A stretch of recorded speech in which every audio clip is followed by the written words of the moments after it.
Good morning. Today is Thursday, May 10th, 2018. And I'm running late because I had to drop James some stuff off. So fasting is going well, back on track where I stop at 7 o'clock and I don't start back up until 4. Yesterday consisted of pepperoni and cheese for dinner. I did have a piece of chocolate cake with peanut butter frosting. And so I watched the whole entire week last week of videos, rewatched them so I could post them up and make sure they're good. And I noticed that was a trend. So we're going to have to break that because obviously I'm having that cake more often than I should be. Instead of it being a weekly or semi-weekly or monthly or as a treat, it's a daily thing. Every single video said, maybe not every single video, but almost every video said, and I had a piece of chocolate cake with peanut butter frosting yesterday. So I need to stop that because it's really not good. Once in a while is not a big deal, but every single day is not acceptable for something like that. It's just not acceptable. So it was good to watch the videos back because then I can keep myself accountable and really pay attention to what I'm doing and saying. Because I am being truthful on these videos and indicating what I actually am eating and what I'm actually doing. And so because I'm not... so I need to hold myself accountable. I'm not sticking to 90% of what I say. So if I say that I'm going to fast for X amount of days, most of the time I don't do that. So I said it last week. I'm not going to plan ahead. I'm going to go day by day. So I'm going to continue to do that. I should not be saying that I'm going to fast for 4 or 5 days and then not following through. That's not cool. So I'm going to... just continue on, and if it happens, it happens, and I can brag about it in a video, but I'm not going to plan for it. So that is that. So that was great that I watched those videos and saw that about myself.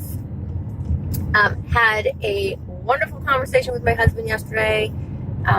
Love speaking with him. He's so intelligent and so, I don't know what the word is, but I just love speaking. And so we were discussing relationships and, friends and family and partners and stuff. And the misconception between the two of two people in a relationship, whether it's a friendship or a love-ship. The misconception between the two, because after a while of being friends or being together in a relationship, you just assume, well, he knows me, so he knows what he was thinking, or, Jackie knows what I was thinking. I don't need to explain it. And most of the time, female is easy for them to understand and know what you think because they think similar. Females think similar to each other. But for a man and a woman, for you to automatically assume that he's thinking like you is wrong because he does not think like you. Men think totally different than women do. So for you to assume that, even if you've been together for 20, 30 years, he may know what you like. He may know what your reactions will be. He may know, those things. But he is not, when you say stuff like, it's hard for me to come up with an example right now. When you say stuff like, I'm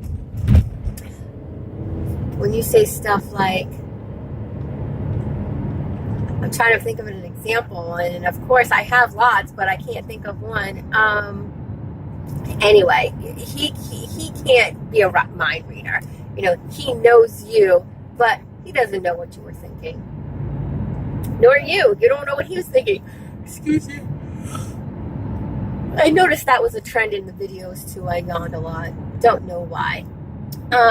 So, nor do you know what he's thinking. You may have a general idea, but you don't know specifically. You don't know exactly. And a lot of times the intent behind what they say is not the same, but they assume that because you guys know each other so well, you know each other intimately, that you will just know what the intent is. And that's not always the case. It's really hard to distinguish that. And that's where relationships fail. Friendship or lover. That's where relationships fail, because we no longer put in that extra effort to understand or explain our partner. We're too busy saying, well, we've been together, we've been friends for 15 years. You should know exactly what I was thinking. No, they're not mind readers. So that's what we were talking about. And just because you guys don't always agree, friend or lover, it goes for both. It goes for family as well. Just because you guys don't agree does not mean, A, you don't talk about it, and B, anybody's wrong or anybody's right. In a conversation between two people, rational, it's a rational conversation, of course, there isn't a right or a wrong person. It just means that one person sees things differently. And in any friendship or lover relationship, that's a great thing, because you don't want your partner to think and act and be just like you. That would be pretty boring. Pretty boring. Some people may like that, but you get bored of that after a while. Or, it's not the same, because that person is not challenging you to be a better you. You want somebody who doesn't necessarily have total opposite views or opinions or whatever of you, but who is going to put a little information and a little insight into that, and is going to push you to be a better you. So when you're having these discussions, it may get heated. You may raise voices. You may, curse at each other. You may say some nasty things, which should not happen. You should keep it respectful, but you both need to state your points. And if you truly believe what you're saying, you don't have to cave and say you're right or you're wrong. You don't have to say. You guys have to learn to agree that your intent, your opinion, your point of view is this way, and their intent, their point of view is that way, and that's all there is to it. There have been plenty of times where James and I have had conversations, and I am a very strong-willed, opinionated person, and so is he, and I have walked away from the conversation adamant that my way, my point of view, I'm not moving from that. It's the right way. It's the way I feel. I'm not moving from that point of view. And then after a while of actually replaying and thinking and putting my feelings and my emotions aside, realizing, wow, he just may be right. Not that I'm giving up my point of view or my way of thinking, but it just put a different light and made me adjust. Not wholeheartedly jump over on his side like, oh, he's so right, but adjust how I'm thinking. And it made me then change certain things on how I did things and what I did. And a perfect example of that, and I will give you this example, is my dad was rushed to the emergency room. And I've talked about this in one of the videos. My dad was in the emergency room, and they called me to let me know that he was in the emergency room. I went to the emergency room. I listened to what the doctor said. I didn't tell anybody else. I didn't think I should. It wasn't a big deal. He wasn't dying. He wasn't going in for surgery. It was a big deal to the point where he was hemorrhaging, yes, but it wasn't a big deal where it wasn't a big deal where he was going to be sick or, any of that stuff. They had it under control. They would know more. They didn't have any answers either at that point in time until the next day. So they would know more the next day after they ran tests. So I figured, why do I need to tell my sister? Why do I need to burden her with all of that? When I know more, when I have answers about why, when, where, and how, then I will tell her. And to this day, I still feel the same way, kind of. So, me personally, there are certain situations where I don't want to know about things like that. I don't want to be called at 12 o'clock at night if you don't have any damn answers, because all it's going to do is stress me out and worry me, and there's no damn answers. But then there's certain situations where, okay, at least send me the text message and let me decide. That's what I should have done. And James pointed that out. He's still her dad, and regardless of how she's going to react, I needed to give her that opportunity to react to that situation, not make the decision to just withhold it from her. I needed to give her the decision to say, okay, nah, I'll wait. When you guys get more information, I'll come by. That's what I needed to give her. And even if I would have just sent a text message, maybe not called, or sent a message or something saying, hey, this is what's going on with dad, blah, blah, blah, it's still there. Okay, so I get that. All right, I understand. But I was adamant on not telling. Why bother her? Why inconvenience her? And so I get it. So I tell her now. But, I understand. So that if he didn't express that point of view with me, if he would have just said, you're right, babe, fuck her, tell her when you know more information, I would have been stuck in that mind frame. But because he showed me her way of thinking, a different way of thinking, I guess I could say, about the situation, made me see things differently and feel differently, which then opened my horizon and made me a better person. And that's what you want from a friend or a lover or a family member. Somebody who's going to give you insight that's going to make you a better person. And it doesn't mean that you're wrong and they're right. It just means that it's making you grow. It's seeing things differently and giving you different tools to be able to think of, different things, to process life situations differently.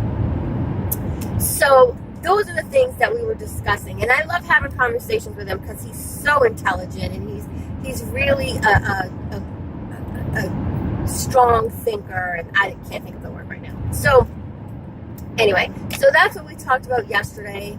And, I just want everybody to know that, if you have somebody who is a yes ma'am or just a people pleaser and doesn't ever rebuttal, that's perfectly fine. Because there are people who are out there like that, and maybe you like that type of person, and that's perfectly fine if that's what makes you happy. Just remember, they're not going to challenge you, so they're not going to make you a better you, and you always want to be a better you. You want to open your mind, and you want to hear and see things and feel things differently, because we are humans and we go off of emotions. I don't care what anybody tells you. They could be the coldest person in the world. They're cold because they're running off of emotions. They're not cold because they have no emotions. So we run off of emotions, and we think and we process off of emotions. So the more knowledge that we have, the more tools we have to process life situations. So if you're just stuck in this little town and you only know that the grass is green because it's green all the time, and you don't ever know that it actually does turn brown sometimes, you will never ever know that. And anybody comes and tells you that, you're going to say, no, I've only seen it green. I don't know what you're talking about. So you need to have somebody else who's had experience who can show you that no, it can turn green, it can turn brown, it can turn tan, it can disappear. Because if you've only seen the grass green, you're not going to know anything different. So, you just need to keep that in mind. Knowledge is power. And that saying is around for a reason. Because knowledge provides you with the tools to process life situations differently. So, that's my food for thought today.